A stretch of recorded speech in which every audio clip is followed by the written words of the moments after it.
आमच्या channel common man न्यूजला subscribe करा. मी Uday Chaudhari, all India trade in Congress AITUC या संघटनेच्या महाराष्ट्राचा उपाध्यक्ष आपल्याशी बोलतो. 1 मे हा कामगार दिवस असतो, जागतिक कामगार दिवस असतो, ते आपल्याला माहिती. परंतु महाराष्ट्रात हा 1 मे महाराष्ट्र दिन म्हणून सुद्धा महाराष्ट्राचा वर्धापन दिन म्हणून साजरा होतो. आत्ता निवडणुकीचा काळ आहे, निवडणुकीचा प्रचार आणि गदारोळ सुरू झालेला आहे. त्याच्यात कामगार वर्गाचा एक जाहीरनामा आम्ही कल्याण येथे प्रसिद्ध करणार आहोत.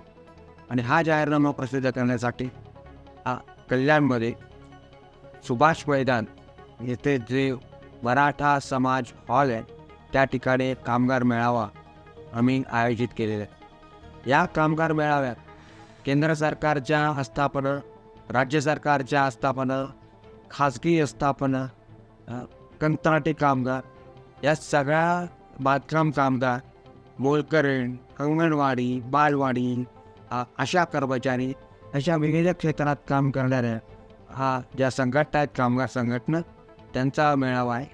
आणि ह्या मेळाव्यात या गेल्या 10 वर्षात सगळ्यात जास्ती जर हल्ला केंद्र सरकारच्या भाजप सरकारने केला असेल तर तो कामगार वर्गावर केलेला आहे. मोठ्या प्रमाणावरती खाजगीकरण, नोकऱ्या संपुष्टात आणल्या, रोजगार नाही आहे, महागाई वाढलेली आहे.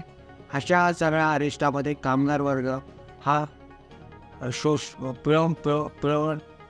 पिळवला जात आहे आणि मोठं शोषण होत आहे. त्याविरुद्ध आमचा जाहीरनामा त्या 1 मे कामगार दिन जाहीर करणार. या मेळाव्यात आपणसुद्धा सहभागी व्हावे आणि आपले मत आपण त्या ठिकाणी मुक्तपणे व्यक्त करावे अशी सर्वांना विनंती. जय हिंद.